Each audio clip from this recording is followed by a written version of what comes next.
I apologize that my mic was muted on stream. Apologies. Seems like Division 2 is the day of learning mistakes. But as we said, welcome everyone to Division 2. We had to go ahead and get the lobby reset up. We had a couple of issues where someone readied up too quickly, so not everyone had a chance to get their setups right. And you can tell it's a new lobby because it's sunny and it's not raining anymore. So at least they avoid the rain for now. It doesn't look as sunny as probably you wanted in Division 1. Division 1, it was cloudless, sunny, and everything. But we'll see how the rest of the race goes. We apologize for the delay. Everyone that is watching, thank you guys for showing us some grace and some patience as we work through these issues. We still hope to give you an absolutely amazing race. The race is still going to go on, and we actually still have the full grid that was in the first one, so no one had to leave or drop out, I should say.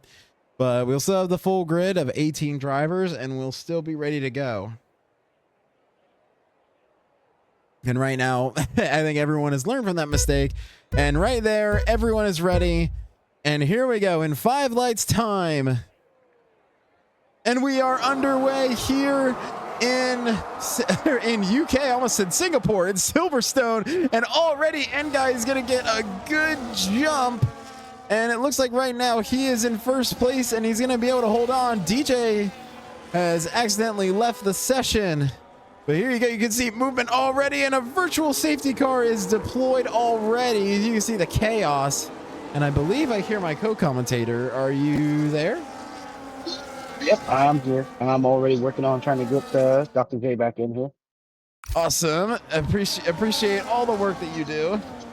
And even DJ, Dr. J in the chat said that he needs the invite, but I already know you're working on that. And so virtual safety, actually funny enough, in Division 1, we also had a virtual safety car on the first lap as well. So seems like Division 1 is like Division 2. So right now, N-Guy was able to get probably the best launch. And N-Guy is in first place, Rare Ghost in second, Suspension third, Tinzo fourth, H-Town in fifth, Nemesis sixth, Nishka seventh, Barry eighth, Harold ninth, Sed in 10th, The Governor in 11th, Daza, a new name we haven't seen, in P12, John in P13, Gianni in P14, Bookie P15, Keeper P16, Dr. J P17, and Neto in P18. So already, I mean, I would say versus Division 1, this is definitely probably a little bit of a more even lobby as the green light gets underway. So next lap we will get DRS as N-Guy will lead us down the stretch to the first one. And wow, you can see a ton of people went into the pits. There's a ton of people that went into pits. People were getting penalties for speeding in the pit lane. And this might be even more chaotic than Division 1. I'm here before you say something. It's quite possible, but I mean, so far it looks like about an identical start. I guess they took a page out of Div 1's playbook, but looking here, it looks like the grid's pretty split on the tire choices to start off the race. As we saw with Div 1, majority were soft tire start, so a bit more mixed up with Div 2. So I'm interested to see what these guys go for, if they're going to go for. I know some guys pulled the one stop in Div 1, and there were some like myself who went for the 2-stop option, which you could go medium, soft, medium, medium, medium, soft, medium, medium, soft, medium. I mean, there's a lot of strategies at play. So I'm interested to see who's going to pull what and come out on top of it. Yeah, I agree. And I mean, even looking at Div 1, the guy who won the race won by doing a one-stop, that he went from the mediums to the hard. And I feel like even in Division 1, we saw the tires last a long time. I think the longest that we saw was the McLaren of, I believe it was Spikes, that at one point he had over 20 lap old hard tires, and then the only reason he pit was because the safety car came out. So, I mean, we can see the tires go a long way. We even saw Ricky in the Kick Sauber. He got 16 laps out of the soft tires. So I do agree with you that there is a lot of strategy in play. And I feel like Silverstone just kind of offers that kind of flexibility. Oh, most definitely. I mean, I kind of found myself in a spot where I had to get a front rim change in Div 1. And so I slapped on the hards and just kind of, I pretty much just full sent with them, just banging in qualifying laps on hard tires for, God, 20 plus laps. Right up until about that safety car came out. And that honestly kind of really helped me catch up to the pack. And that kind of started, me pretty much playing Battle Fest the rest of the race, which was fun. But so, I mean, I mean, you got drivers like Bookie and John DT who jumped on those hard tires after the VSC. So I'm a little interested to see if these guys are going to hang on to that for, quite a while and maybe try to use it as a way to work their way back into, say, maybe about into the midfield or possibly maybe into the top 10 when the pit stops roll around. Yeah, it definitely will be interesting. And I mean, that is usually I think that was really like the biggest source of like question marks in Division 1 was just because Vide even said in his post-game interview, I mean, the pit limit speed here at Silverstone is slower than anything else that we see on the calendar. And it's really crazy because it has such a slow pit limit speed, but it's also one of the longest in terms of distance, longest pit lanes. So it's really like making a pit lane is basically almost just adding another lap to your race. So, I mean, that's probably why the one pit stop became such a good strategy for Vide, just because of he was able to save time without having to do another pit stop plus that. So maybe we could see that come into a factor because you could just see how quickly you can lose positions just because that. No, H-Town's off the track. H-Town goes backwards. I believe he spun and he spins again. And he's fallen all the way down from P4 down to P12. And the kick Sauber for the Houston native falls all the way down to P14 now. That's gut-wrenching.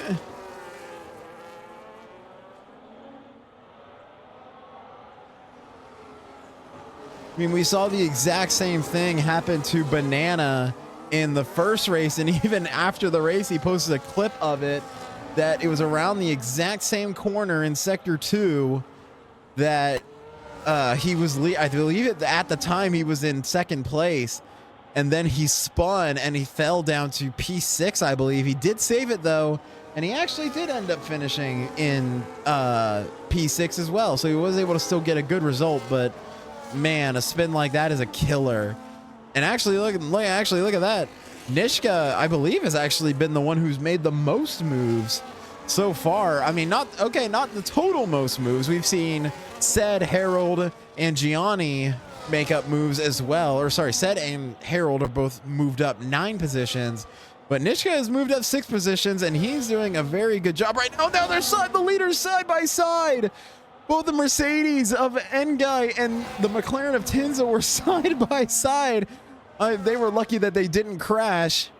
And oh my word, I mean, Ngai right now on those softs, but right now it looks like he is just hanging on by a thread as both Tinzo and Nishka are going. And now there's a caution. Trying to see it now. It's Dr. J who spun at the exact same part of the track.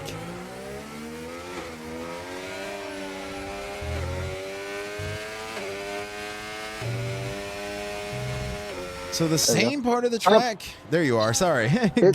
There we go. Cobb's Corner. I was muted there. I had a little oopsie. But what I was saying was Cobb's Corner. It's arguably the second fastest corner on the F1 calendar, next to the final corner of Las Vegas, where you got cars barreling across the finish line at 200 plus miles an hour. But Cobb's Corner, you tend to come through that corner at about 180. And it's a lot of G-force, a lot to hang on to. So, I mean, if your setup's not completely dialed in and you don't allow the rear end to actually be able to lean and grip up, it's going to throw you.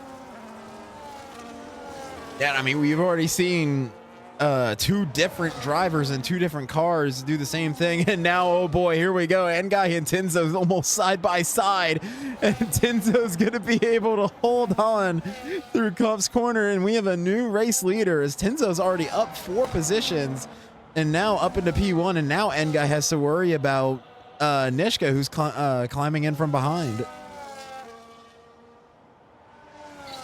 Oh, absolutely. I mean, these guys are honestly, I'm kind of impressed on how well these guys are actually able to trail each other with given the high speed nature of Silverstone Circuit and the amount of dirty air that these cars produce. So I mean, these guys and they're keeping it clean, which is another, staple that we've kind of come to know in Div 1 and Div 2 especially. And guy spins it on the final corner, but he catches it and Niska just barely avoids that. Not sure how. That oh man, that is one of those what would be the word? That's the moment where it's just like your whole body tenses when you see something like that happen. Ngai, I mean, Ngai, he did recover. He did get he's remains in P5, but oh my word, I don't think you can get much closer than that. Oh, I'm pretty sure. I'm pretty sure Nishka in that moment was probably, butthole tightly clenched and almost on an out of body experience of sorts. Because I mean, that's the thing where it's like, well, that's race done for me. But no, you managed to somehow talk it and keep going. So, count your lucky stars and keep on ripping. Yeah, I mean, good job for Nishka. Actually said was able to take over P2. They are 3 seconds away from Tenzo. That incident benefited Tenzo the most. We have another caution back in, and now H-Town is out of the race. And we'll see where he is. I believe, yeah, he retired. It looked like he probably spun off track, and H-Town is our first retirement of the race. Yeah, looks like he was having a lot of trouble out there. I mean, it remains to be seen. I mean, we know H-Town is one of those drivers who we have he another does when he's on. But ooh, through Stowe Corner. Project Nemesis again. Oh my word, what is happening right now? Stowe Corner is another one of those tricky, fast, high-speed corners because you're literally coming out of 8th gear, banging the gears down once or once, twice, maybe 3 times, depending on how you feel to get the rotation out of the car. But Stowe Corner, you're coming through there probably about 160 miles an hour, and it's a bit of a tricky corner because the way the corner's set is you're kind of coming downhill, but then you get to about mid corner and then you're swinging out wide and go on the exit. So it's a lot to try and catch and hold on to the car. And I think that those, corners like that is what makes Silverstone just kind of one of those very tricky courses to deal with. Personally, I love Silverstone, and honestly, if I got the chance, I would absolutely love to throw down some laps at Silverstone. And I could definitely say that, like, funny enough, I've actually gone toe-to-toe with Meraki Dawn on his actual setup here. And just a lot of this track is just a lot about those, what you were saying, the very fast kind of almost sweeping corners where you just kind of have to get them perfect almost every single time. And it's difficult. The Silverstone is definitely a very difficult track. While you were, as you were speaking, Gianni seemed to have a bit of a spin there coming through the last couple of corners right there before you hit, go in to start the next lap. He seems to got it going. He kept everything good. Don't seem to have any damage on the car. So that's a relief, and I'm sure he's going to be happy about that, but not about the spinning part. It looked like he might have suffered a little bit of contact there, possibly between himself and Ngai. I'm not exactly entirely sure which car was behind him at that point. But he's keeping it going, so it's a good day for him, I guess. Yeah, anytime that you can keep the car on the track and going is usually always a good sign in a good race. And actually, so far, I was keeping tabs on this. Nishka actually has been closing the gap. And now maybe that is a moment for Nishka. DRS open as Said goes off track. So now Nishka is going to try and make the move up the inside. And he is going to be able to get it done for now. Maybe the switchback from Said, not going to work. Now maybe Said's going to try a move of his own. He thought about it, but he decides against it. And Nishka moves up into P2. And I mean, see, that's one of those things where it's more so capitalization and of, a driver's mistakes. And Stead had he misjudged coming through maggots and Beckett's, and I mean that's a high speed super where you're banging down. You're pretty much per per switch. You're coming down a gear from eighth. So the first one down seven, then the sixth, and then the fifth. And as soon as you drop the fifth, expect to be right back on the power. And if you get it wrong, you're gonna either understeer or oversteer, and then you got to catch it, and you're offline, losing traction coming out of Chapel Corner to be able to take the hanger straight, which we all know the hanger straight. These cars will reach top speed of 215 miles an hour at any given time, especially down the hanger straight. And if you get it wrong, you're going to be left hung out to dry coming down to the end. And Nishka took full advantage of it. Yeah, and I mean, that is definitely the best way to, I mean, Nishka so far, I don't know if Silverstone is one of Nishka's favorite tracks, but he's been flying. And I mean, like, for example, Said was around maybe 2 seconds behind Tinzo. Nishka passed Said and now is almost is at 1.3 seconds behind Tinzo, almost within DRS range. So I don't know if maybe Silverstone is his best track, but he's absolutely flying right now. And we did talk about strategy before. Maybe the soft tires are starting to fall off as opposed to the mediums. I mean, honestly, just in my experience, the soft tires actually, it honestly is setup based. It's based on how aggressive you are with your setup, but then also you as a driver being able to manage over a lap and keep it consistent lap after lap. So sometimes you might have to, pull the ERS and just say, nope, nope, don't deploy ERS in these corners to kind of, just let the car kind of grip up more. Don't be so aggressive with them. Turn the ERS back on corner exit and, just kind of point the car straight and let it do what it do. But right now, looking at Mishka versus Tenzo. Tenzo is absolutely aware that Mishka is back there, and he is absolutely draining and giving it everything he has to try and keep Mishka there. But Mishka's got quite the battery arsenal on him, so he's looking to get to catch Tenzo and just drain that battery and ride off sunset if he can possibly make it happen.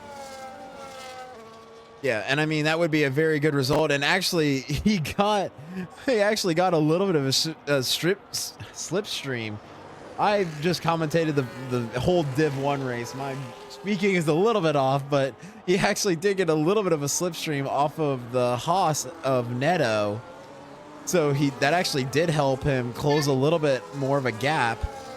But I mean, yeah. So, I mean, from what I've seen, especially in Div 1, it's about kind of settling into some sort of a rhythm and like I don't want to say routine because it kind of makes it sound mundane. Actually, we see 3 of the drivers who have the soft tires who pull into the pits.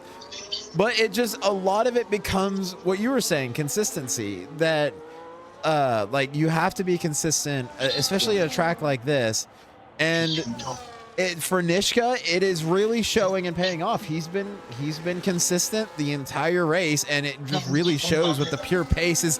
I mean, he's closed down to just about 3/10 behind Tinzo, and depending on how this sector 2 goes, he could possibly take the lead here. Most definitely, and I mean, Nishka's and as we say that, Harold comes through on Said, and Said earns himself a nice 3-second time penalty people track limit. And I mean, Silverstone's one of those tracks where track limits is something that, as a driver, you want to exploit as much as possible, especially through qualifying. But even in the race, you're looking to exploit as much of the track as you possibly can to keep that lap time consistent. but and you know, there's corners where you're putting about half the car over the curb essentially, and as we know with these cars, you have to run them quite low to the ground to to create majority of the downforce. So coming through some of these, you know, swooping sections, especially through Maggots and Beckett and Brooklands and, you know, Abbey, you're hitting right across, you're going to put the car right across about half of the curve. So if you don't have the proper ride height and the grip and the management, you're going to lose it.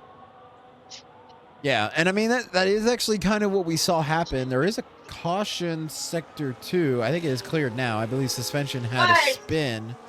But actually we did see, I mean, you saw the difference where Meraki Dawn didn't put his set or didn't have time to put his setup in. And I think you could definitely see that, especially going through sector 2 in the S's. Now we have a retirement, and it's Rare Ghost. He'll retire in the pits. So that will end his race. But I mean, just not having the setup, actually, you could kind of see it because you're talking about having the cars lower for more downforce, and you could just especially see it through Maggots and Beckett's. It was just didn't have the downforces. Now his Red Bull brethren Nishka is gonna just go ahead, use that DRS, use that battery, and he roars around the outside. But now wait, Tenzo may not have anything to say, may have something to say about that. They're side by side. They keep it clean, using all of the curb possible, but Nishka will retain the lead. And now with the fight going on, Harold has now closed in. So we have our top 3 right here, all within a second of each other. Oh, absolutely. And I mean, Harold, he's the championship leader for Division 2 right now. And I mean, he's looking to try and score every last win he possibly can to seal this deal because as we saw, Harold was, you know, pegged by his team principal to drive for Div 1, and he's looking for some massive redemption after a not so great showing in his first Div 1 race. But he's looking to prove and show that, hey, this is why you pulled me in to run Div 1 for this race, and I'm gonna show you exactly what I'm made of. And Harold is not playing around. He's looking to and sizing Tenzo up to, I'm gonna get past you as Tenzo Ooh. goes wide through Cobb Corner, Yeah, that is but not what you manages to want keep to it. do. Yeah, as I was saying, that is not the best result of what you want to do, because that really sets up, and you can see that even with the DRS, if Harold has enough ERS, he should be able to catch up. We'll see. It doesn't look like he will, just Harold doesn't have the battery for it. So he is, oh my word. You can see that, I was about to say he wasn't able to make up any ground, but I think just because of the braking line that Harold has, he actually made up so much space on Tenzo. But Tenzo's still making up ground on Nishka, but also doesn't have much battery. All 3 leaders just kind of fighting for the lead with very little resources other than DRS. Absolutely, and it's one thing that to take note that you have some drivers who, while they may be behind, they have to brake a little bit earlier, where they're kind of they like to brake later. And Harold, he's using his late breaking, you know, prowess to his ability to try and size up that move on Tenzo. So what we may end up seeing is Harold might fire that, you know, Daniel Ricciardo-esque Honey Badger late dive bomb move into a high speed corner to get through on Tenzo. As but at the moment, Nishka is making full use of that as he gets a time penalty of 3 seconds, which is not going to help his case. But with Harold and Tenzo fighting behind, he's already broken the DRS. So Nishka's at this point, he's pretty much got to have foot to floor and just be flat out to try and open up that gap if he wants to, you know, cross the line first and actually maintain that. Yeah, and I mean, that really benefit, like as you said, them, Tenzo and Harold fighting neck and neck really helps out Nishka because he already broke the DRS. So, I mean, now it's really going to be a question mark, really, if Tenzo can get back within DRS and, I mean, how much they're going to end up fighting. It is worth pointing out that we are, as you can see, approaching 15 laps 15 laps on those medium tires. They seem to still be going very, very strong. And we saw a lot of people go really long on the hards and the mediums as well. So it will be interesting to see when these drivers will choose to pit, because I mean, realistically, like, other than like a safety car, pitting in this is basically like a game of its own, just because you got to know when to pit, because Silverstone is not a small track by any means. So you got to make sure that not only do you not pit too early, but you also can't pit too late, because if you pit too late, there's a chance that everyone else is going to have fresher tires by the time that you pit and go out, and you lost those positions anyway. So it's kind of a game of its own, and it's going to be really curious to see how this goes, especially with like the dirty air and the battling that's happening. Absolutely. And I mean, looking at the gaps right now, Said is just under 20 seconds off the back of Harold. And we know that, it takes about 25 seconds to navigate pit lane around Silverstone. So I'm pretty sure, granted, I don't know if Nishka knows or not, but he's probably going to want to get a move on quickly, as if he stays out too much longer on those mediums, Sid's going to have those hards fired up. It's now 3 laps that he's been cooking on those tires. And he's probably going to be right within Nishka's window when Nishka comes out of the pit. So we could be looking at quite the interesting battle in this round of pit stops if it comes down to it.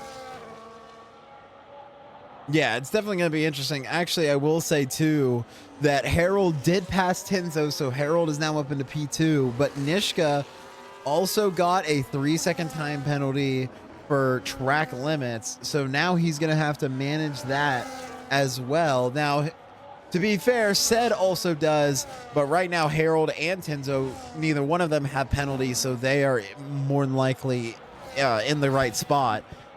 But I mean, as you said, if the longer that he's going to stay out, because I know from what I've seen that a lot of people in Silverstone try to overcut, where they try and go out as long as possible on the tires.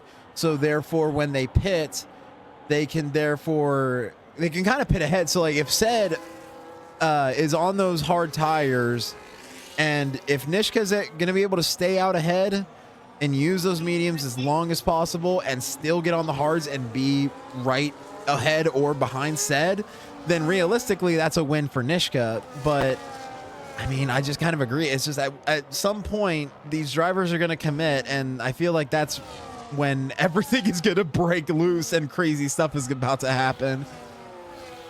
Absolutely. And I mean, I'm just kind of thinking about it right now, and your top three, they've got 17 laps on those mediums. So it is possible that they may be looking to pull a one stop here, whereas Said went and pitted early off of his soft tires onto the hards, and he's definitely got those fired up, as the gap between him and Tenzo is now down to under 16 seconds. But now that leaves, some strategy to be thought about as to, on Nishka's part, like, do I need to just absolutely just fire in the hole and full send it? Because with Harold and Tenzo not having time penalties in that window, especially Harold, who's now closing the gap to Nishka, it's gonna get quite spicy here shortly. Yeah, it's definitely, and I feel like it's also going to be interesting because I mean, you talk about Said, he is doing really good on those hard tires. That he's dropped the gap to 15 seconds. He's still working his way up.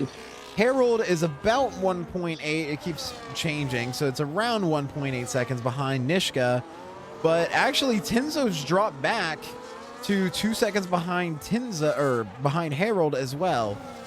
So I guess it's going to be kind of interesting to see when they'll pit, because they're not the only ones either. That, if you believe this, Barry is on 17-lap-old soft tires right now, and he has not pit yet.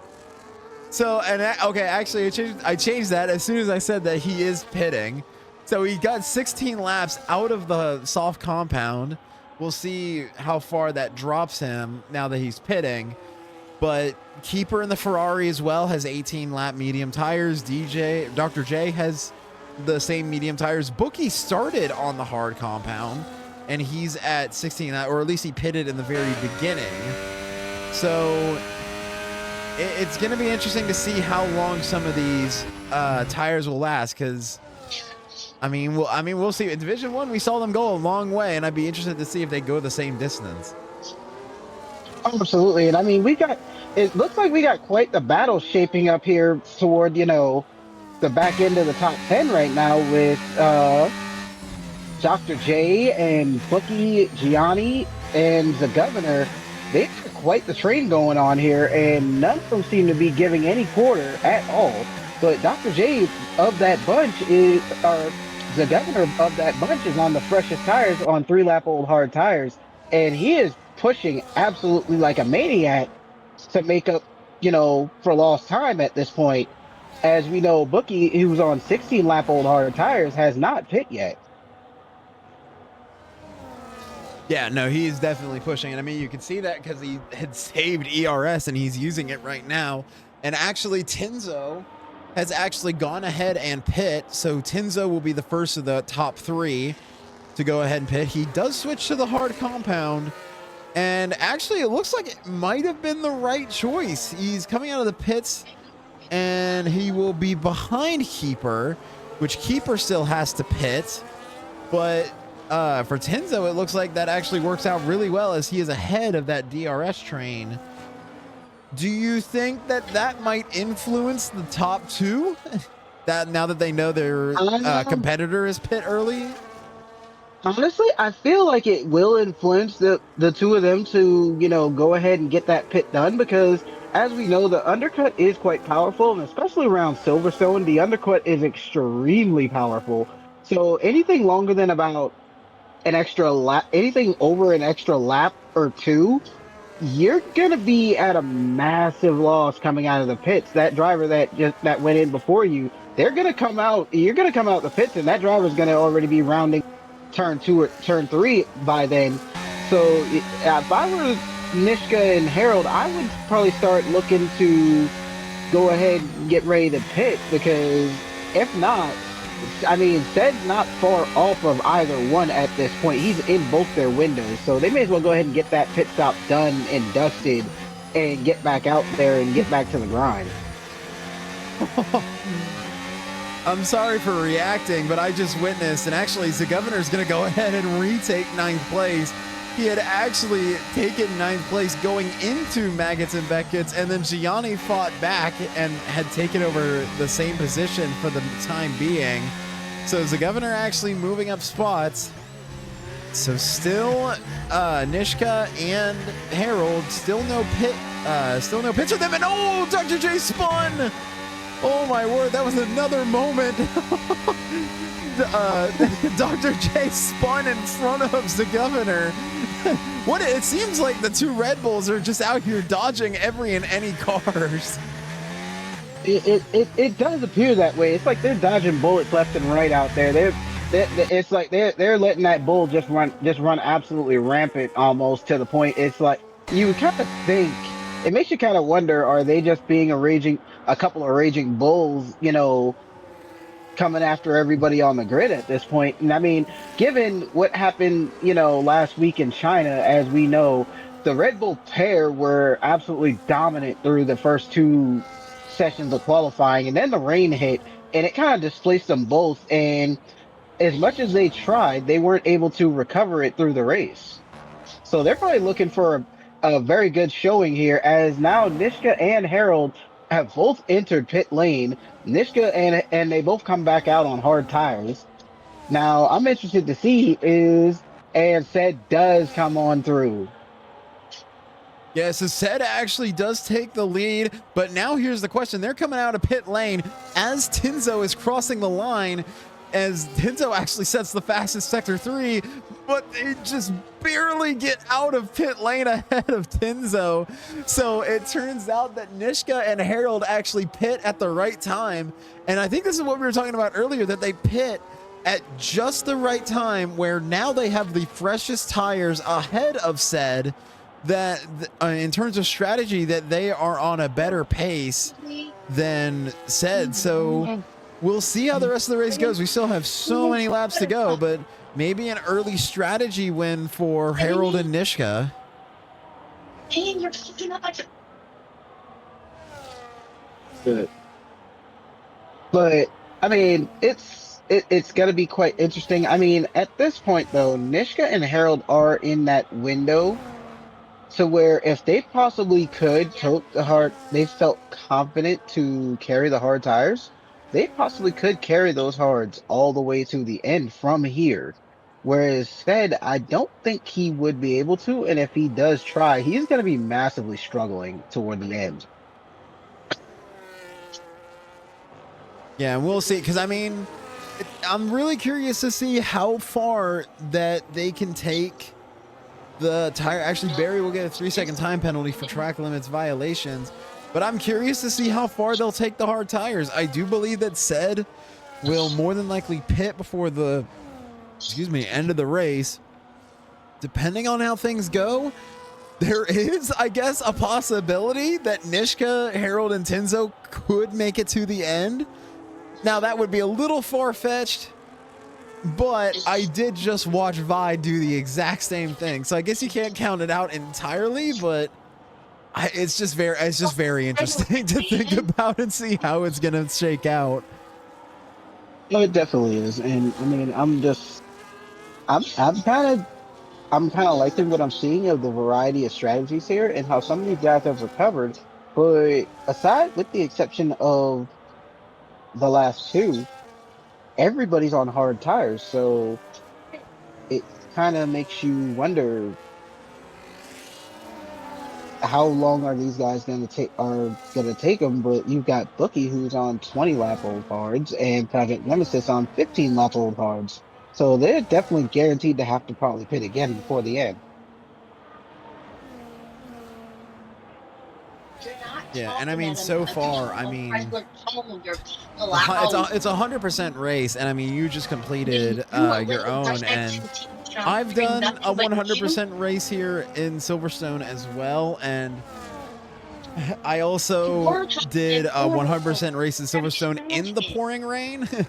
I can confidently say that that was by far the worst F1 race that I have ever done, but I can at least say that I sympathize with the drivers, because I'm strategizing for a 25 lap race, depending on what track we're at. Like, judging a strategy for that it's almost like in another planet versus strategizing for a 100% race. Like, it's just unmatched. Oh, definitely. And I mean, 100% race, I think, Banana in the Discord chat had said that his arms were absolutely wrecked. So he was definitely feeling the effects of a 100% race at the end. And I mean, it's not exactly something for the faint-hearted. It requires a lot of endurance. It's definitely a marathon as Tenzo goes wide through Cobb's corner again, losing more time to Harold, which is definitely not going to help his campaign in trying to catch up there. But as I'm looking at this little bit of a spat between Harold and Nishka right now, and the gap seems to be holding pretty solid as Nishka's slightly starting to reel in said as well. Yeah, and I think that is kind of the power of having the fresher rubber. I mean, you can see the big difference. I mean, Said is on 12 lap old hard tires, and while they are still relatively good, Nishka has only 3 lap old tires. So I mean, it's like there's no comparison between how fresh they are. So Nishka's starting to reel in Said as well, like you said, and maybe depending on what happens of whether Said decides to pit or not. I mean, it's just, I feel like, I mean, just like the first race, I mentioned it in the first race, it just kind of feels like it's a big question mark. It's just, we can't really predict based off of previous results, because it feels like previous results don't apply to what the situation is. No, absolutely not. And I mean, as we've seen, especially with the NAEU drivers, it doesn't necessarily matter where a driver starts. Any driver, it seems, can have that breakout race where they just absolutely just show something magical. And but even more so, especially with these Div2 guys, they're showing absolute magic right now with just being able to tolerate staying in dirty air of each other to prolong some of these long trains, but they're also managing their batteries to be able to attack and defend while doing so. Yeah, and I mean, I feel like that is actually one of the hard things. I mean, we talk about the management. Actually, Keeper will get a 3-second time penalty for track limits, and Barry is going to go ahead and use that DRS and head around the governor and move up into P8. But we talk about managing our tires, but managing ERS is arguably just as important because I mean, so far in this race, we've seen a lot of the leaders. Oh, we have a spinner. His suspension is spinning on the front stretch. He will get back the right way, so hopefully a safety car doesn't deploy. But I mean, we see the leaders that they are using ERS like there is no tomorrow. But then you look down the grid, more toward like the middle of the grid, that they are more so conservative, more so saving that ERS. So it's like, if we talk about tire strategy, almost ERS strategy is almost just as important. Absolutely. And when you're racing, especially when it's a high speed track like Silverstone or something like Las Vegas or Jeddah, you've kind of got to be very confident in your setup to just full send it and just turn the battery off for even if it's for a couple corners under braking, turn it off, let it regen up a bit, and get back going. And I found myself, especially during the Div1 race, I was turning battery off coming through the final two corners and not turning it on until I was coming back down the straight. Then I'd turn it off again a couple corners later through heavier braking zones, and then again through the start of sector two through Brooklyn's and Lovefield. I found myself, saving ERS there, and it actually worked and paid off pretty good as the pace as I felt the pace, the tire wear, everything just felt consistent the entire race for me. So I mean, and it is an art form to be able to manage. So as they manage it more and more, it'll pay off in the long run later in the race, especially if you have that, you know, surplus of battery to use. As you know, we know these batteries give an extra 150 horsepower to these 1,000 horsepower fighter jets on wheels. So it's going to pay off in the long run, and I'm looking to see who's going to be able to take full advantage of that later in the race. Yeah, and I do think that is going to come down to the end, and I think that'll be an important part. Suspension retires in the pit lane, so suspension will be our third retirement of the race. And actually, I just want to point out that in the last 3 laps, Barry has moved from P10 to P6 and is still climbing and is actually closing in on Nguy on P5. So I actually give a lot of credit to Barry, who's been moving up. And actually, as I talk about that, I actually did want to look in the positions gained because of how we started this with a reverse grid. Said actually has the most amount of positions gained at 13. Nishka has gained 7. Harold gained 12. And Daza in the Racing Bull, or the V-Carb, also a very high gainer, gaining 10 positions and is up into P7. So a lot of these top of the drivers have been able to move through the grid fairly well. And I mean, the drivers are just getting closer and closer as Barry is literally probably can smell the fumes off the exhaust from the dirty air, as now he opens up DRS and move up another position to Barry, as now he enters P5 ahead of Nguy. He's doing a great job, and he is making McLaren proud. Oh, he definitely is, and now he's probably looking to catch up to his teammate and try to maybe pull some teammate strategy. pull some strategy. Maybe they'll try and play a game of leapfrog and just kind of, bounce around each other to kind of, catch up to the guys ahead and, put a distance between on the guys behind. I found myself a few seasons ago with a teammate of mine.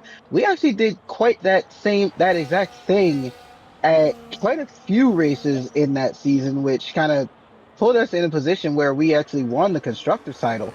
And I mean, it's a good thing, but if only if your teammate understands, hey, let's not fight each other. Let's help each other. So you leapfrog me at this DRS zone. I'll leapfrog you at the next one and just kind of go back and forth.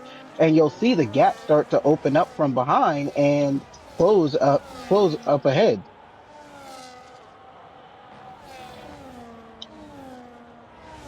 Yeah, and actually, now that you say that, I actually did want to mention it. I think you mentioned it a little bit earlier. I wanted to pull it up to make sure that I had gotten my gotten the numbers right. Looking at the Division 2 constructors and driver standings, we'll go with constructors first because you were talking about it. And in this race right now, I think McLaren is absolutely in the best spot. I mean, being right now P4 and P5, really good spot for constructors. I would say Racing Bulls is also in a good spot, being P7 and P8. And actually right now in the standings, Aston Martin is actually the current leader right now. Racing Bulls is in second. Red Bull is in third. And then McLaren is in fourth. So a lot of those teams are in a prime position. Actually, look at that. Nishka goes ahead and on his quest of chasing down Sed, goes ahead and gets the fastest lap. But a lot of the teams that are in the top of the constructors right now are actually doing very well in this race. Oh, most definitely. And I mean, looking at the gap for Mishka and said that gap has Mishka's been clawing at that gap quite a bit. And you said, like you just noticed, he put in the fastest lap on 8 lap old hard tires. He is far from done, but that just shows the consistency, how gentle he is actually being on those tires, while knowing that Harold is right there lurking behind him, waiting for that mistake or pushing harder to catch up. So it's quite an interesting thing going on up front, but I don't think said in about another 10 laps is going to be in a good position to be able to hold Mishka back. And actually, the more laps that are going on, I mean, Sed is on 17 lap old hard tires. I really do think he's gonna probably have to pit at least one time, or he's hoping for a safety car. But right now, I do feel like this race is gonna come down to Nishka and Harold just because of their strategy call. That I think, honestly, I feel like Nishka may have watched. I think Nishka and Harold may have watched Division 1, and I think that they might be trying to copy Vide's strategy. But so far, it looks like it's working, that there is a very realistic chance they could go to the end. Because we also want to talk about it. Bookie is in P8 right now, and he's on 27 lap old hard tires. And actually, as I say that, he's going to go into the pits and replace them. But 27 laps is the most that we saw, not even in Division 1. We didn't even see anyone go that far on those tires in Division 1. So those hard tires can go a long way. So that favors Nishka and Harold. That's really going to hurt Sed. Well, definitely. And just off the rumor mill, Bookie's team principal is also engineering for him. So that was probably a call from the pit wall for him to be able to carry those tires as long as he did, which is honestly a phenomenal job. And I mean, now he's falling back down the grid as he's coming out the pits, but with him and he comes out on another fresh set of hard tires. So he's probably looking to go deeper into this race and hoping for that late safety car, slap on a set of softs and just absolutely fire away. Yeah, and I mean, and actually, as we say that, Nishka, I just closed the gap down even more, now down to just about 4 seconds.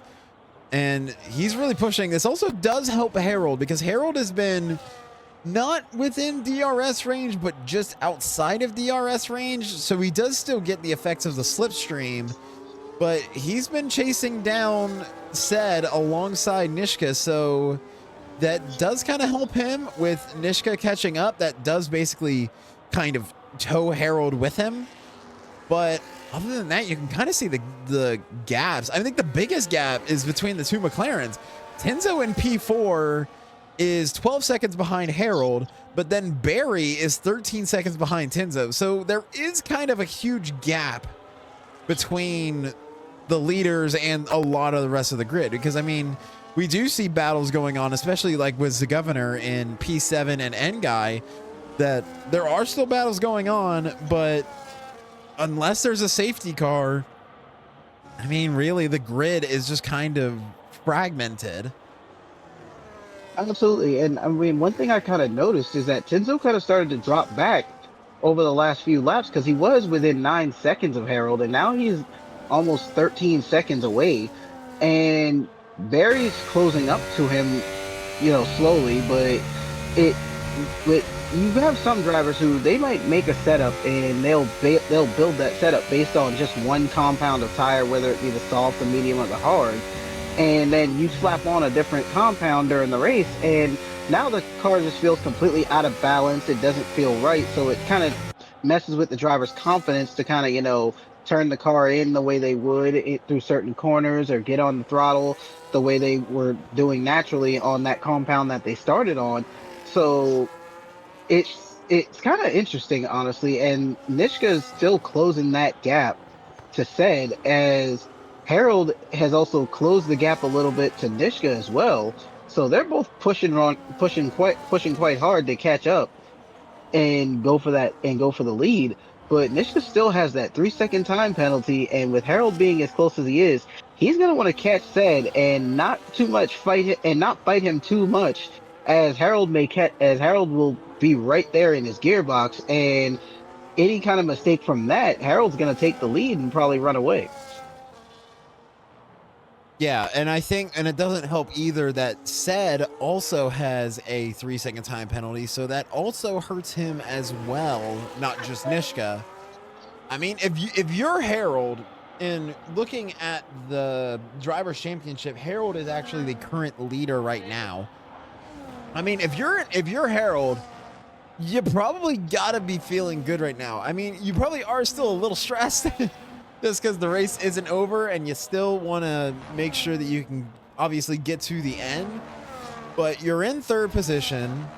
You're within the penalty range of the leader and second place. And then fourth place behind you is half the track away.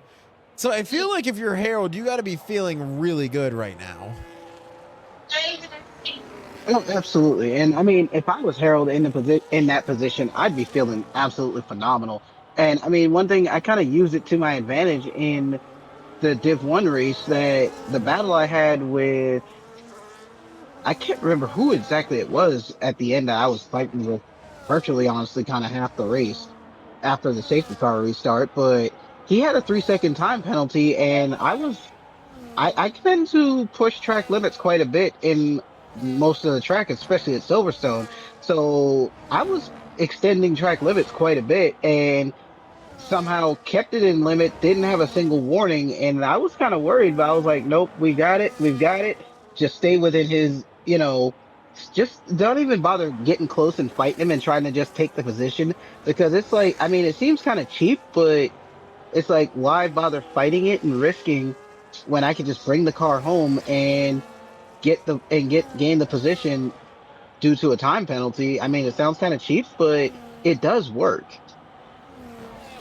Yeah, and I mean ultimately that is what it's about. I mean, we talk about consistency, and I mean, being consistent is being able to go the race with having no penalties.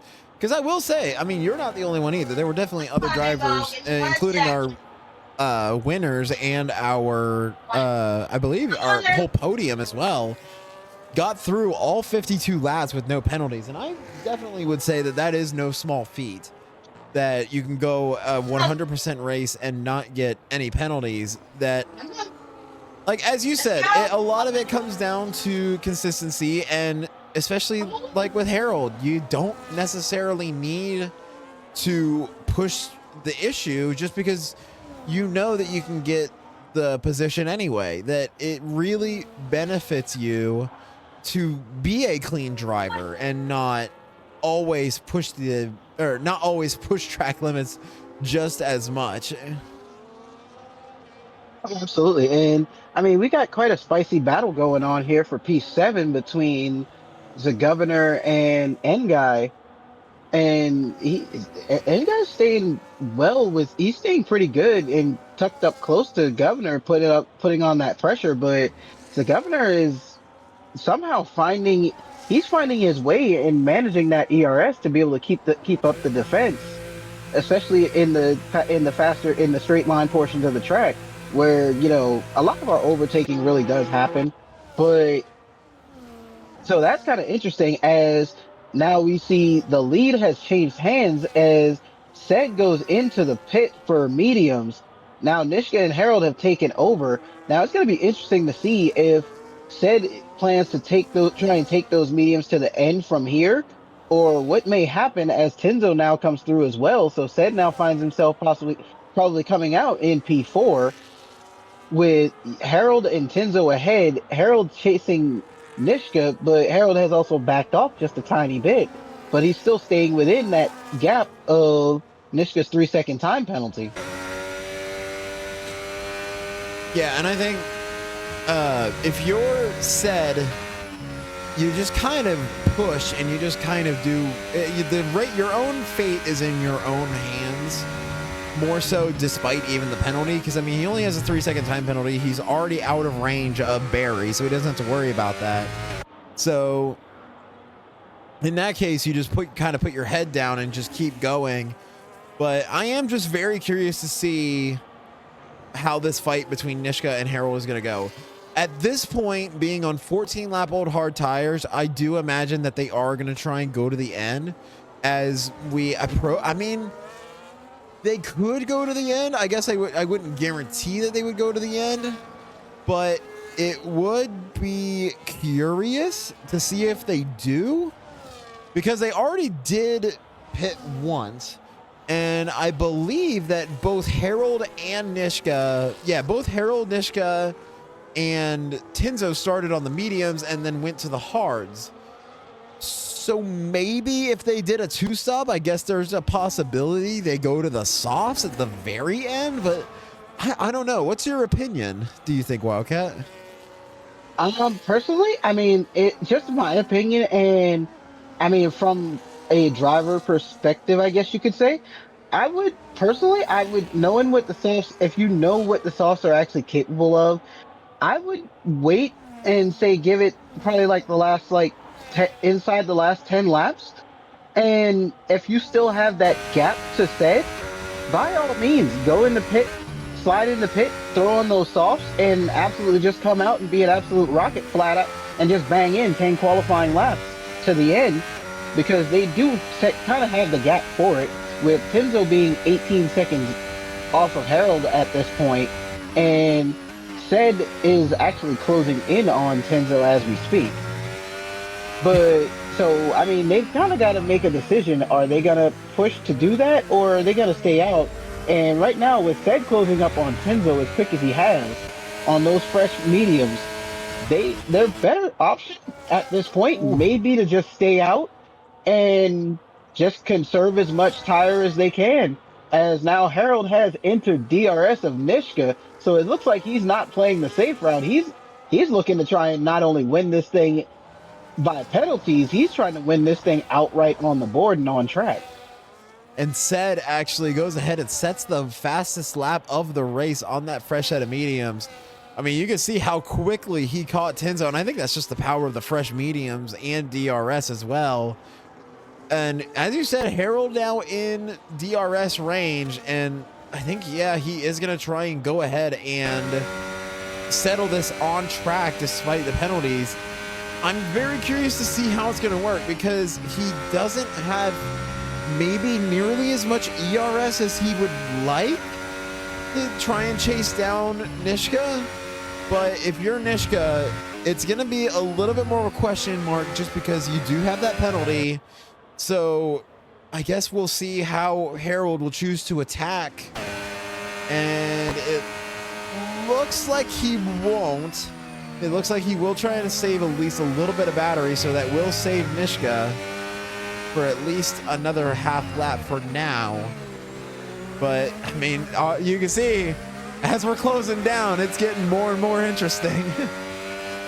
Oh, it definitely is. And one thing I've kind of noticed is Nishka's battery is recharging at quite a high rate in some of these corners. So maybe he's kind of gotten hip to, you know, they've done they've gone over half this race now, and they've kind of gotten into their own flows, settled down, and kind of gotten in their grooves. So maybe Nishka's at the point now where he's kind of realizing, okay, I can harvest through these corners. He's not going to attack me. He's not going to be able to make a move on me here. So I can actually harvest more battery through these corners and then have a lot to defend. Whereas Harold's is pushing it flat out and fully on the attack of Nishka. So he's trying to keep the pressure up, trying to force a mistake to maybe get just that little bit closer so that he can maybe use the DRS to make the overtake. But Nishka's not having it right now. He's putting up quite the defense.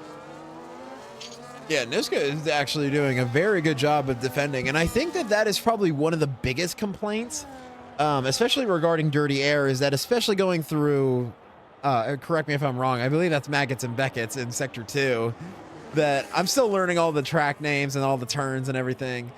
But especially like the Dirty Air just affects you so much because you just don't have as much downforce and grip to go around when you're trailing someone. So it's just, I kind of agree that Nishka is using that to his advantage to be able to harvest just enough energy to stay ahead, and he can use that Dirty Air to affect Harold's turns as well, because Dirty Air does wear your tires, and it may not be like a huge significant amount, but it definitely does the longer that you stay in. So realistically, even though Harold and Nishka technically both have 18 lap hard tires, there is a possibility that Harold has more wear than Nishka does just because of Nishka driving in clean air. Oh, absolutely. And I mean, at this point, I mean, Nishka's kind of he's playing he's pulling and making the right calls at the right time. He's managing where he needs to manage. He knows where he can push and just how much on the limit he can be. So he's not overdriving the car at all. He's keeping it relatively smooth through every corner. And I mean, especially with the Dirty Air through Maggots and Beckett's, it's one of the harder corners to kind of stay tucked up and trail a car, especially on tires that are a bit more worn. So I mean, it kind of comes down to the skill of the drivers at that point of being able to manage that, not just on the setup, but also just in how they're handling the car and handling staying in that position for so long, where you've got where you've got, you might see a driver, they get to the end of a long corner and they'll kind of pop out real quick and then dart back behind the car ahead. They're doing it just to kind of get that little bit of clean air across the front wing to kind of help the car kind of help ease what the tire's job of having to brake and turn into the corner and rotate the car through. And that's kind of about what Harold's doing. He's making little micro pop outs to kind of keep a little bit of clean air over his front wing and still be behind Nishka for as long as he has. Yeah, actually, as we were talking, I was watching the times, and it seems that maybe as we were talking about Dirty Air maybe having an effect. Harold keeps getting within half a second, but then doesn't really cross over that threshold much, going especially through Sector 2. But on the contrast, Said has been making up a lot of time, and with just about 11 laps to go, if you're Nishka and Harold, you got 19 lap old hard tires. You have a very angry fast Said approaching behind you. And I mean, you're at 12 seconds. I don't even know if you would necessarily even try to pit, because I don't know if you would necessarily have the time to be able to pit and get back out ahead of Said. At this point, no, he says well within he's well within their pit window at this point. So I mean, and they're both gonna know that and see it on the timing on their timings. So I mean, they're probably at this point thinking, okay, just run the long game, keep it consistent. Don't and probably they're both probably in their heads thinking, okay, let me try not to fight this guy too much. And Harold's more so probably thinking, let me just cling on to Nishka as much as I can and just gotta stay in his DRS and he'll just tow me along at this point and it'll help mitigate said catching up as quick, which is kind of working to their favor. But with said, he's clocking in, and he's basically he's pretty much using those mediums to full advantage at this point and clocking in to a point, qualifying laps probably as much as possible. But with these two up front managing the battery as much as they are and driving as well as they are, they don't seem to be making it easy for said to catch up. No, and I guess it will be interesting to see as well if Sed is able to catch up, because we're talking about how much trouble Harold is having passing Nishka, and Harold has DRS range. So I'm kind of curious to see if Sed is able to catch up and what happens there, because I mean, there is a chance that Sed could end up being caught in the exact same thing that Harold is caught in, that he's just not able to get enough of a run to be able to pass. So I mean, right now Harold is still in by far the best position, with the fact that Nishka and Sed both have penalties. At this point, I feel like Nishka is more so just trying to stay in the lead, because realistically, even if he doesn't win the race, he is probably going to finish ahead of Sed if things stay as they are. So maybe it's just still such an interesting development, just because we talked about it however many laps ago when we saw that Sed was on the old hard tires and then Nishka and Harold both pitted at the exact same time. But now, as we see it further development with Sed basically charging back up the grid, I'm just curious to see what's going to end up happening, if he's going to end up getting caught in the exact same thing. I am too, and I mean, he's got it down to just over 9 seconds of a gap at this point, with about 9 laps left to go. So I mean, if you figure if he's clocking about a second a lap quicker than the two ahead, which his last lap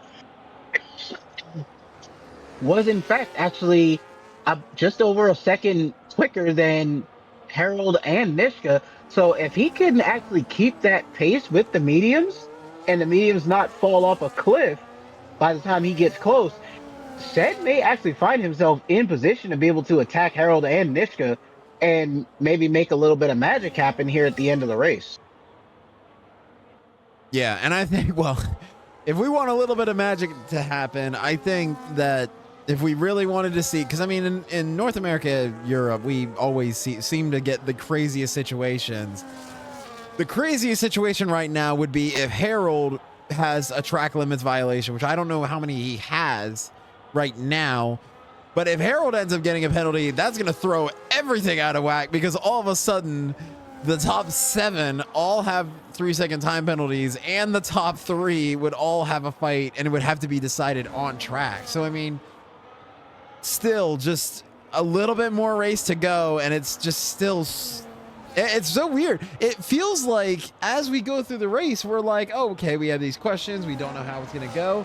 I feel like as we go on, we end up getting more questions than answers as we get toward the end. Oh, absolutely. And I mean, I kind of thought about that, and just looking at the tables right now, Harold only has one warning. So he's driving a Oh.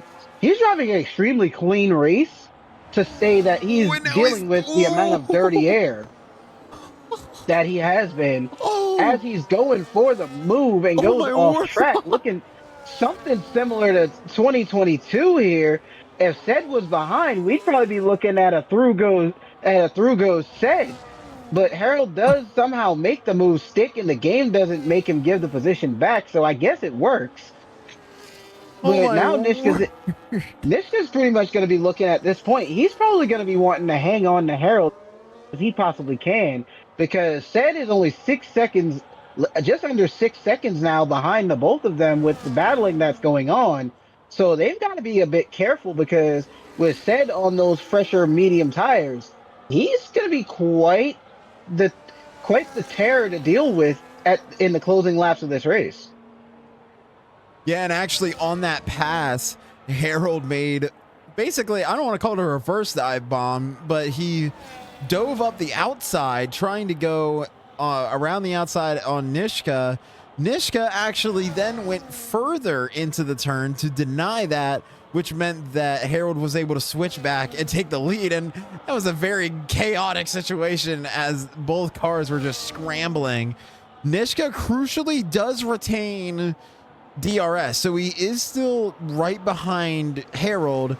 It would be very hard pressed with the time penalty to maybe win this race or get ahead, but like I said, I feel like all of the pressure is now on Harold because not only is he leading, but now he's the only one in that top 5 that does not have a penalty. So the last thing that you need to have happen is that you get a penalty. So I feel like all the pressure is now on Harold with Nishka right on his tail, and then Said, who's now a sub 5 seconds behind Nishka as well. Yeah, and as you can see, Harold on the Wellington straight. He's weaving a little bit to try and break that toe to kind of keep Nishka back there, to keep Nishka from getting that massive toe that he's gonna need to make take. But if has been playing it as smart, like he has been, he's looking to he's looking at setting up an over probably a last lap overtake here to the finish. That would be absolutely insane if we witnessed that here. That would be absolutely insane if we end up witnessing that here. But right now, so far with how everything is set, a lot of the grid is separated by a large margin. Said, Nishka, and Harold, the top 3 are the only ones who are not really that separated, with Said getting closer and closer, Nishka always within a second. But I will say, too, give a lot of credit to Harold, Nishka, and Said. Harold is up 14 positions, Nishka is up 7, and Said is up 11. So, I mean, they started toward the back of the grid. Nishka definitely started a little bit closer to the front, but still in the midfield.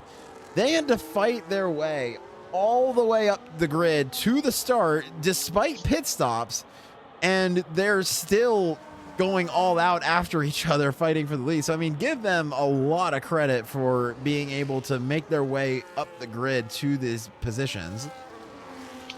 Oh, most definitely. I mean, credit's given where credit's due, and I mean they definitely worked their way through this grid today and survived. A bit of I wouldn't even say chaos. Honestly, it's been pretty much clean driving, clean sailing amongst all, as we see Nishka and Harold round Cobb Corner, and Seb now starting to appear in the background. So I mean, these two guys are probably going to be a little bit weary to that, as they're looking to probably try and seal this deal, and Nishka especially trying to stay right there and keep the pressure on Harold to maybe try and force a mistake on him. As Nishka's now actually, I'm looking at it here, Nishka's got to be kind of on his P's and Q's because he's got now five warnings for track limits and could possibly see another 3 seconds added. But here's a little bit of a help to Nishka somehow, and we missed it. Said actually has incurred another 3 second time penalty Yeah. at some point in the race. So Actually, he's that is what I just actually reacted to. It just happened.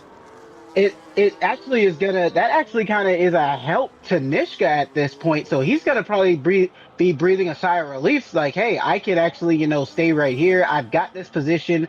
I just got to keep it clean, fight Harold, and just maintain the podium.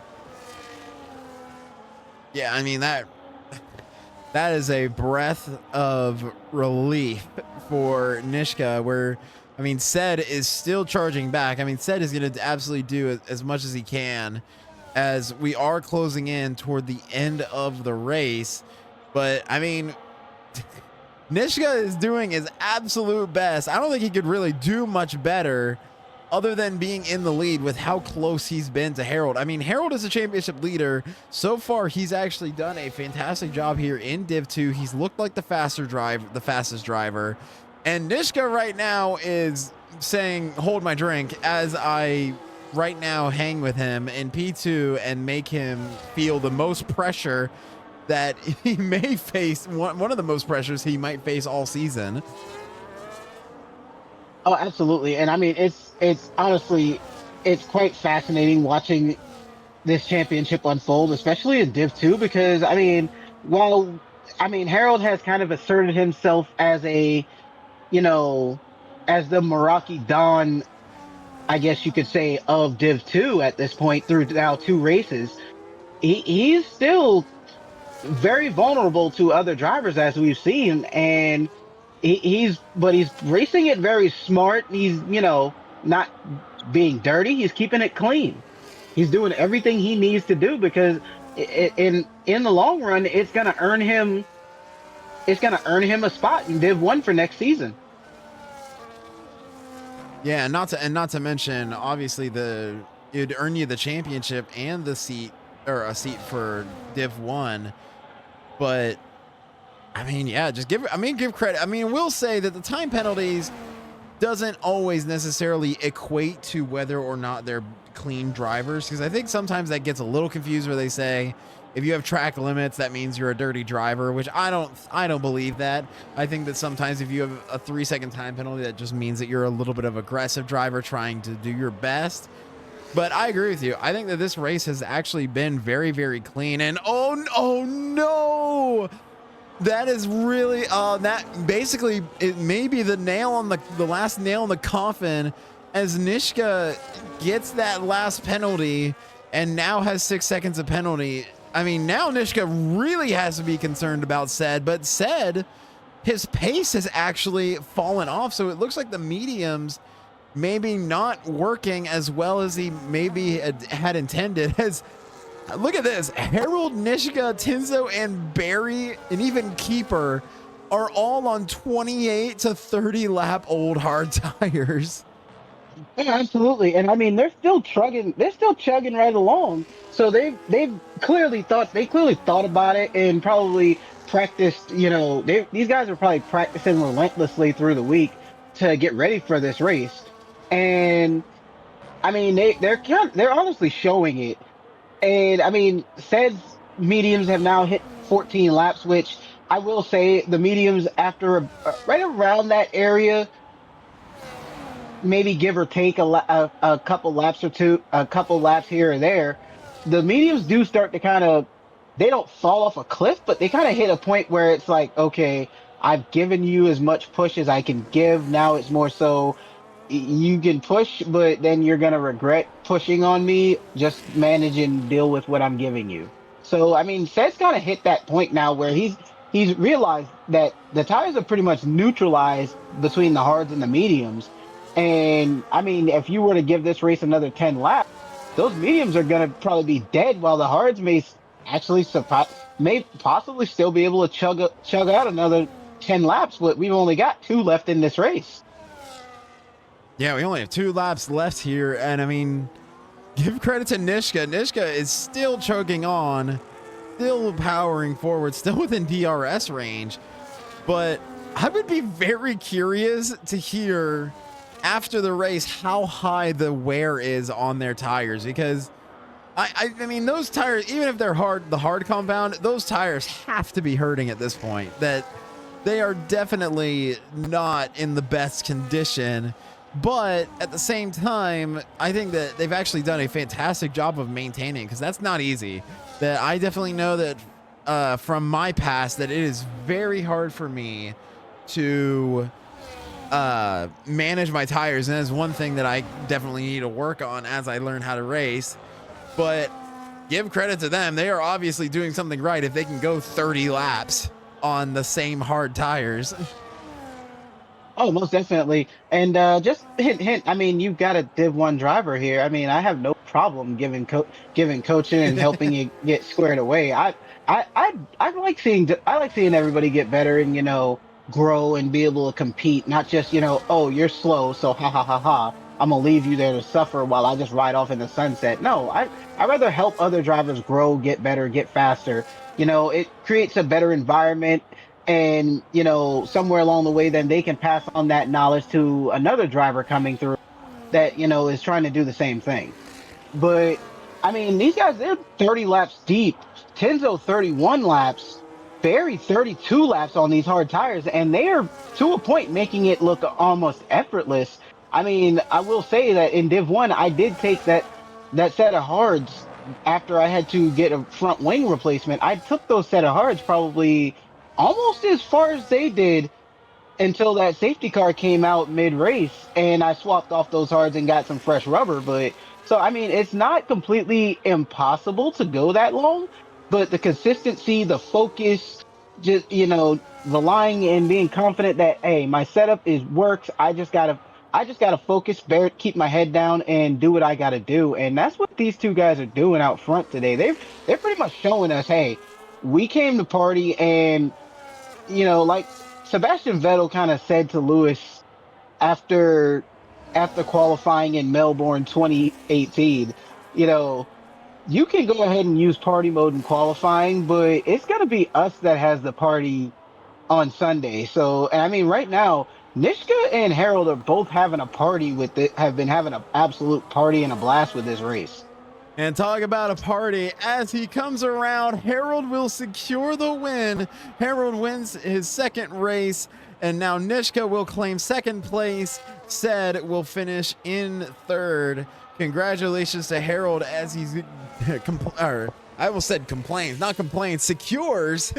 I'm tired after these races, and I'm probably not as tired as the drivers, as now both McLarens will come home as well. We'll see how the penalties stack up, as Barry will finish with 34 lap old hard tires, Tenzo with 33 lap old hard tires, as now both are, they actually said that Nemesis finished the race as well. He's in P12 currently. And now we'll see, because actually there is a chance, yeah, with the 3-second penalty, it'll be close. But it looks like Daza actually does secure. Yeah, Daza secures P6, Bookie in P7, Keeper in P8. The Governor will hold on and secure P9 for extra points for Red Bull and in his championship performance. Gianni will come home in P10. And then N-Guy behind will come home in P11. And that will end our race here in Silverstone for Division 2. Absolutely. I mean, honestly, a fantastic race. And I mean, fantastic show of racecraft from everybody, honestly. I mean, up and down the grid, these guys drove. I'm pretty sure a lot of them are probably worn out. And I mean, they're probably feeling, I'm not going to say they're feeling the effects of what an F1 driver, the real life F1 drivers are feeling, because these guys are probably getting out of their rigs right now. Some are probably struggling to get out of their rigs. They're probably tired, and they're probably going to look at a chow down, get some rest, maybe go soak in the bath. I'm pretty sure these guys are absolutely just ecstatic that they made it to the end at this point. Yeah, and I mean, 52 laps, and you make it all the way to the end. That's almost a win in of itself. But definitely, if you are on that podium, you are very happy. Race winner here today is Harold. Fastest lap will go to Sed. Driver of the day goes to Barry, and Barry also had the most overtakes.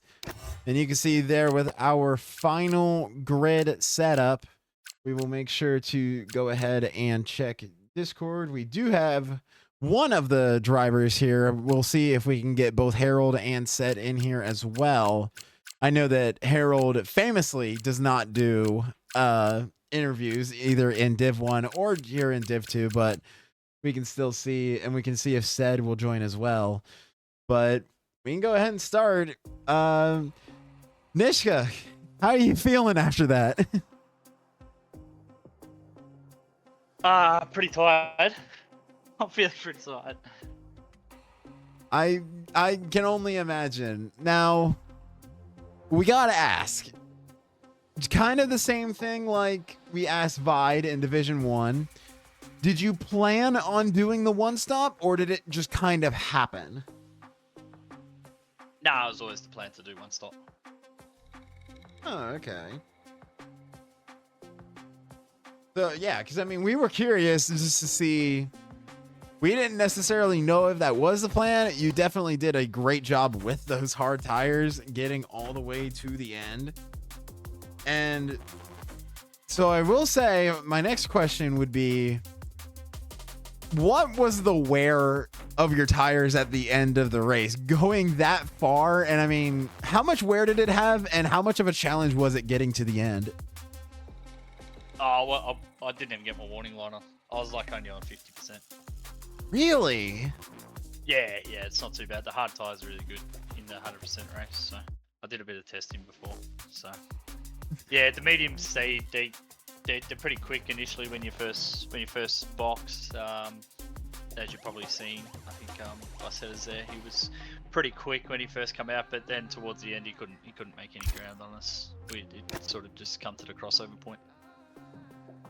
Wow, that is actually very impressive. I had no idea, and actually Vide in the chat, he also did the one stop, and actually his tires were fresher. Maybe he had a more aggressive setup, but Vide says that he only had, or his wear was around 77% when he finished the race. So I'll definitely give you credit. You and the others, especially the two McLarens as well. You, Harold, and the two McLarens on 30 lap old hard tires. You guys did an absolutely amazing job. And I mean, I guess you said you did your research, but is that something that you usually like practice depending, no matter what the distance is?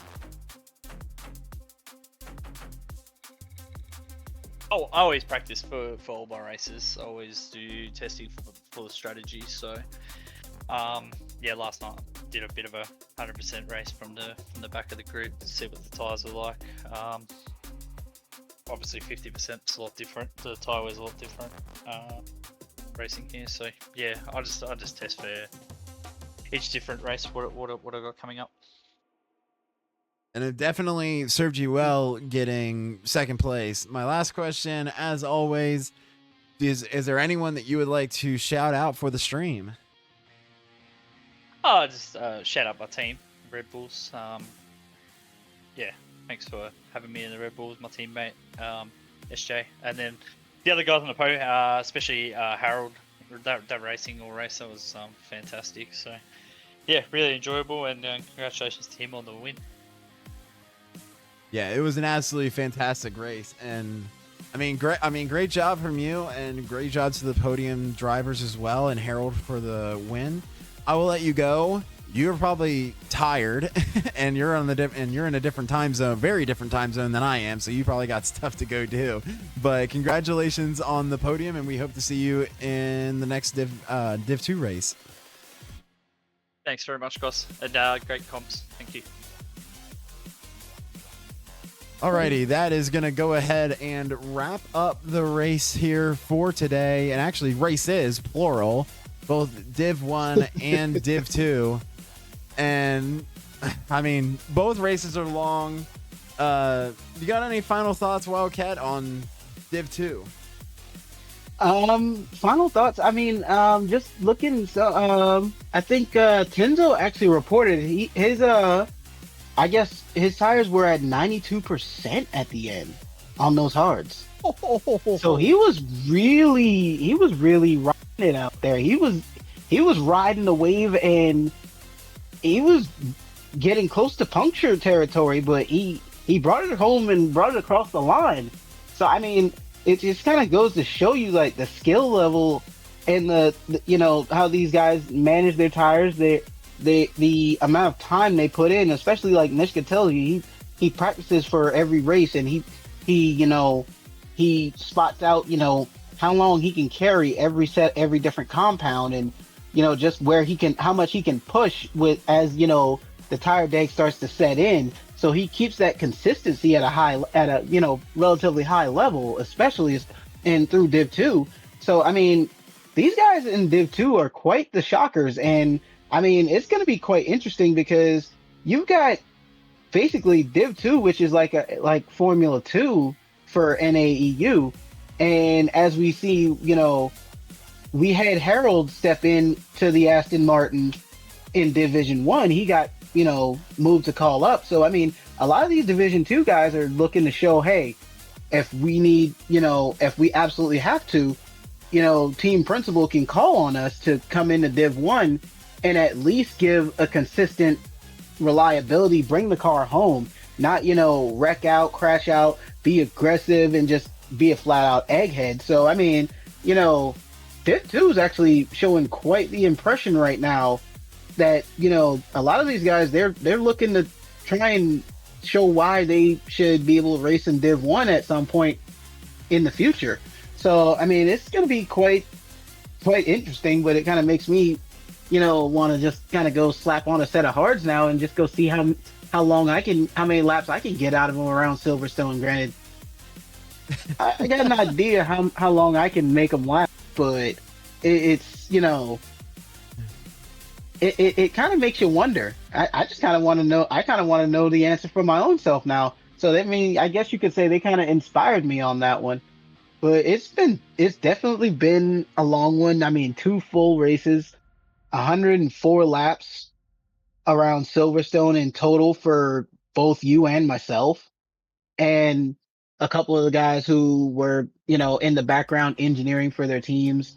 Like, it's been a long day. So, I mean, these guys are I know they're absolutely torched, and they're probably going to get something to eat. I know myself, I'm definitely going to go dig in and be a fat kid, but it's now, everybody's got a nice look.